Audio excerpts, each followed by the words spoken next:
Korpui chua chan chin tlang pui ilo thir lokang korpui chua hi India le Bangladesh ram ri bul naya ani a Lunglei district on chung ani a Lunglei tang hian KM Zale Pariat Allah ani korpui chua hi kumsang khazakwa somthum panga khan korpui chua khwa hi din alo ni to a sing tlem te an chenga namdang kan ti mai chakma le tiang a nam chopol cheng te kha an ni a tundin hmuna hian mihring hi zali chuang hret cheng mek an ni a mipa hi zani vel an ni a meichia hi zani le tlem vel an om mek ani korpui chua hian in za chuang hret a oma hianin amihring cheng te hi soitawng khanin chakma ang chi te namdang kha an tam hle a mizo tong an thiam tam tak an om boka an eizon na hi lo nei a eizong le vok vul te le in lofa a eizong an deuh tlang pui ani korpui chua hi border date kan ti ramri in rina India le Bangladesh in rina ani a security po akhau hle meya BSF duty post po korpui chua a hian palingot an ommek ani korpui chua hi silgur an ti tenen hian in zom deuh vek ani a silgur 1 2 3 te hi korpui chua bu naya ani a tin korpui chua tang hianin lui lian deuh mai anti tabung zom tu fin tu te Bangladesh tu pui fin tu te kha a oma ta hianin long tiklai pon service a ta hianin mihring lut le chuak te BSF win an vil venga an chinchia reng zela Mizoram mi pui tam takin he korpui chua hi sumdona munpui lian tak ani to awang hianin thilatlom em meya bangla thil tam tak leitura oma bangla chuak thil tam tak leitura om na hianin atlom em meya longin minute nga kallek a bungrua tam tak alak theya chuwang chuanin korhe korpui chua hi atangkain alu em ani korpui chua hianin Christian anla tam lo hle meya BCM 10 missionary tam tak anda a chu at om na hi nakidloka India le Bangladesh in sumdon ton natur ani awang hianin BCM hian thut mun rem that atum hle meya tuna hianin BCM compound tour che tap tak mangin alaya eta hianin quarter sak matang nei mek ani a BCM lungsen pastor bial chuan anma ni kut koi nge ya missionary te omna tu quarter sak an du'a tuna hianin an samek ani a tuna hianin BCM mahanaim kausat ten wake min quarter sak matlang nei turin an kalmek ani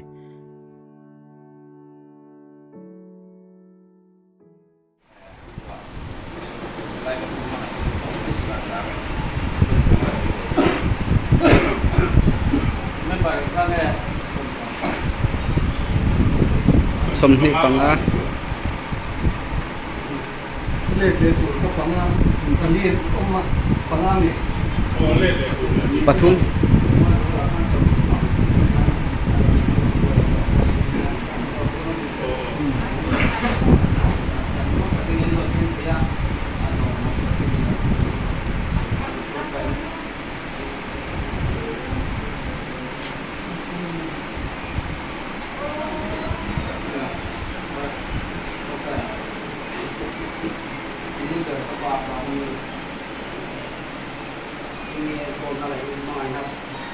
awang dewa le pa ni kun pe ya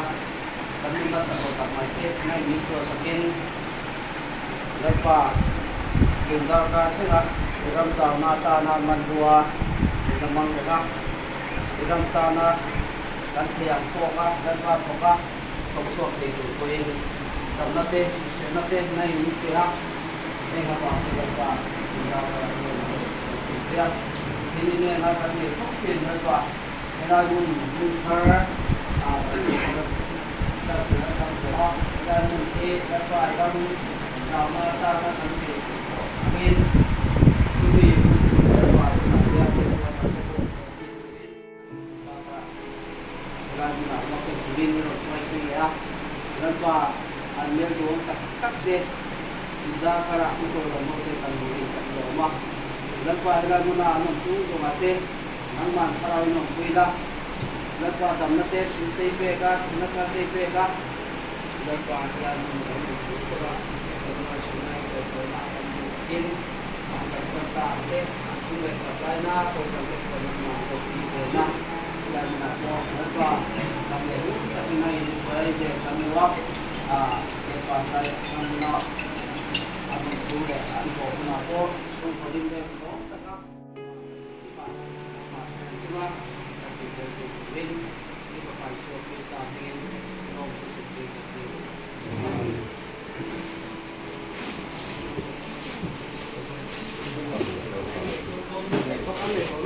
korpi chua hianin Christian la tam lo le maya BCM 10 missionary tam tak anda chu at om na hi nakitlo ka India le Bangladesh in sung don ton na tur ani awang hianin BCM hian mun rem that atum le maya na hianin BCM compound tour je tap tak mangin alaya ta hianin water sak tang nei me kania BCM lungsen pastor bel chuan anma ni kut koi nge ya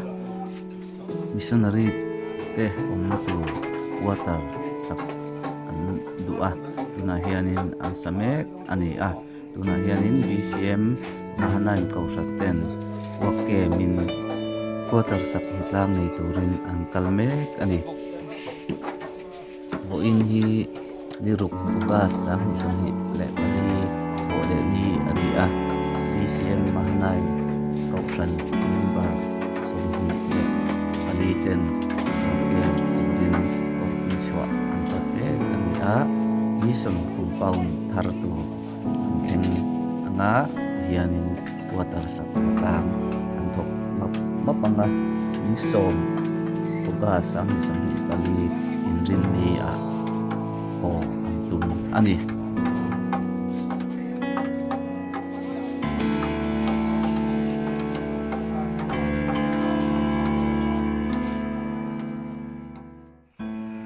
BCM mahanaim kausan te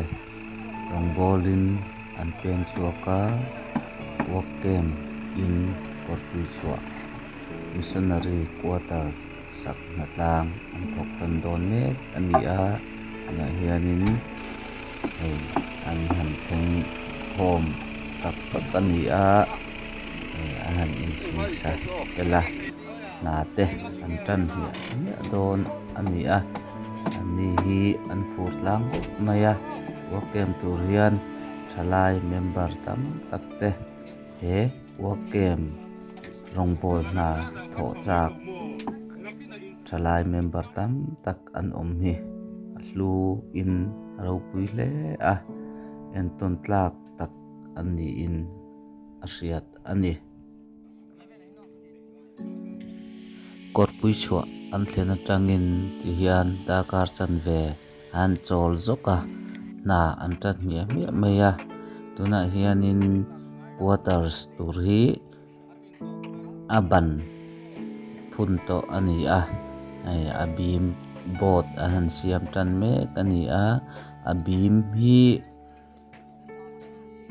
rotvel anla phiar zau che lova chung te chu ring el na te an thokanga bot te ahan siam zar zaranga tiang chuanin voini hun chu an hmang dawn ani ring tur pawh hi a han chungil chopa a then yan lo ela awl mai kha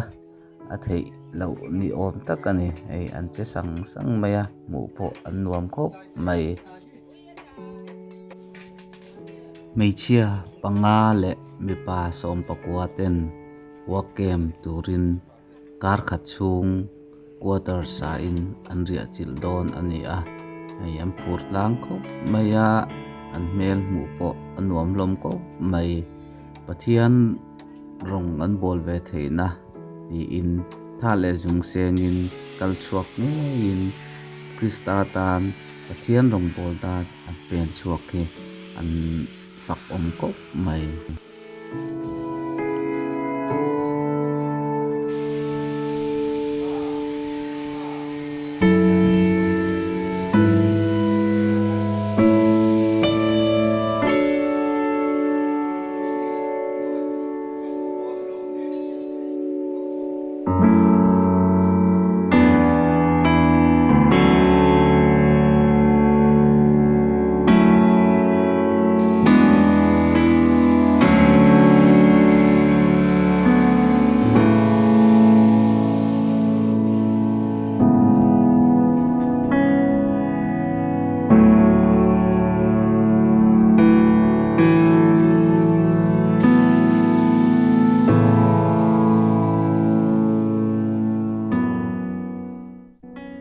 ni sari oga sang ni som ni le pali ni lai ni alo in her chuak meu chuan bimbot an han hlang tan na hianin thingphek om zong an zom khoma hian bimbot an han hlang tan kha ani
ni sari ogas sang ni som ni le pali ni lai ni tlai lam ani meu chuan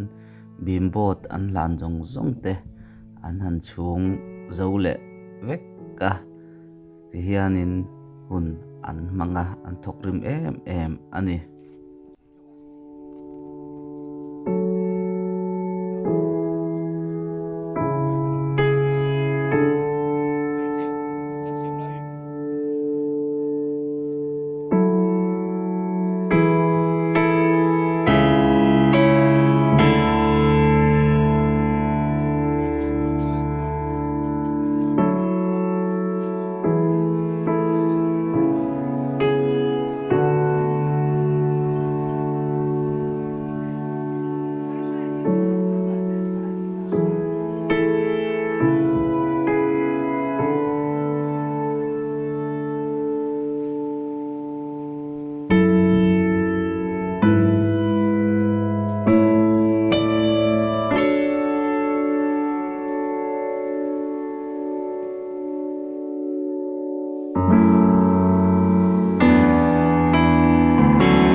August sang hi som ni le pali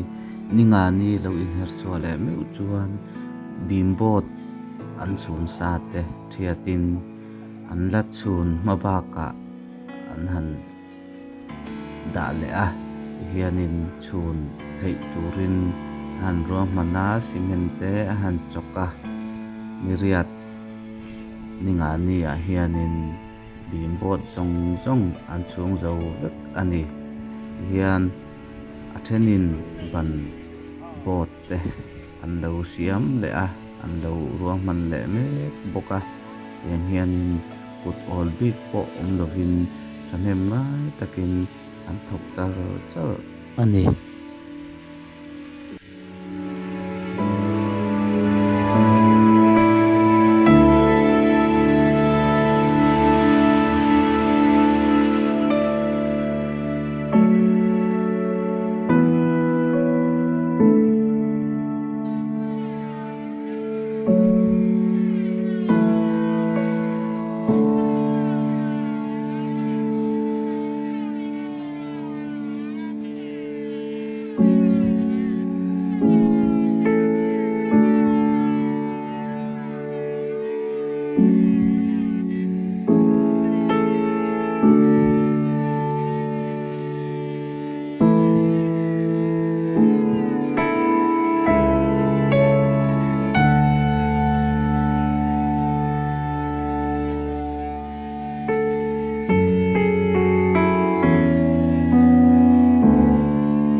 niriat August sang hi som ni le pali ninga ni tlai la panga chuan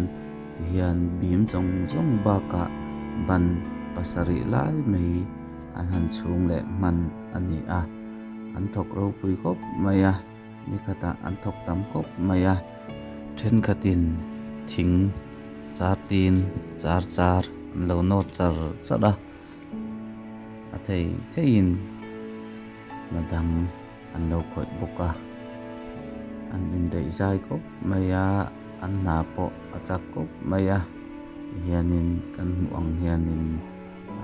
khon uai to ani ni thum lekka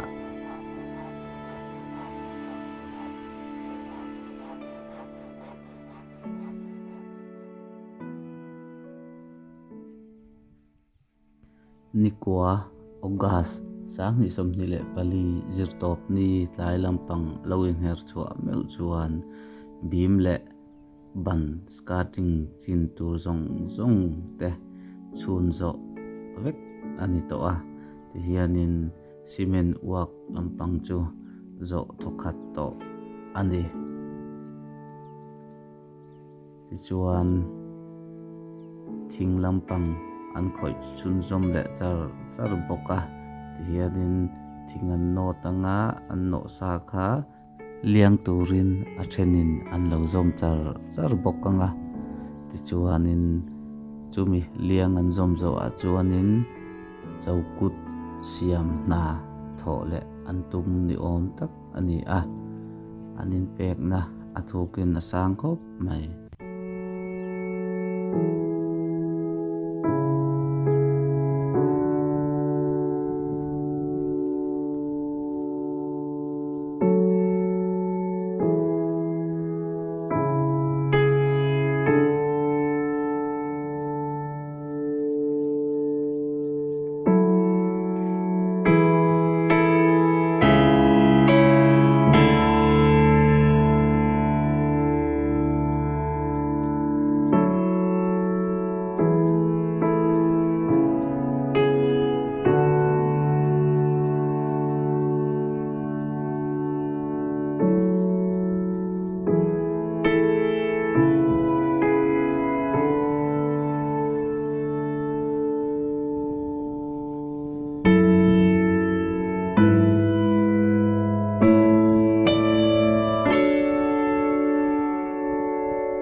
BCM Mahanaim kau rante an poken chung jong hian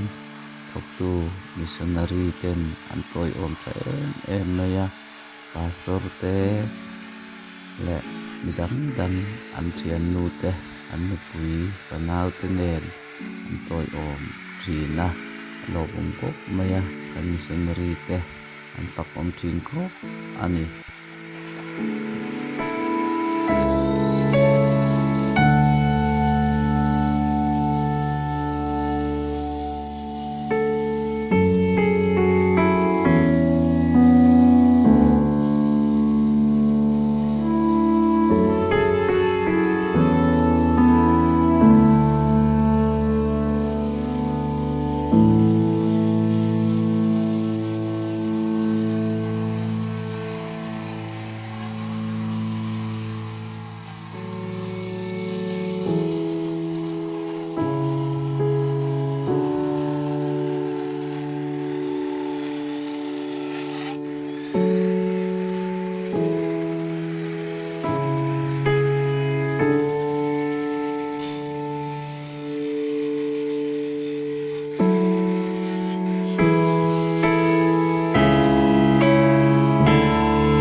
som August sang hi som ni le pali in rin ni alo in her chu me chuan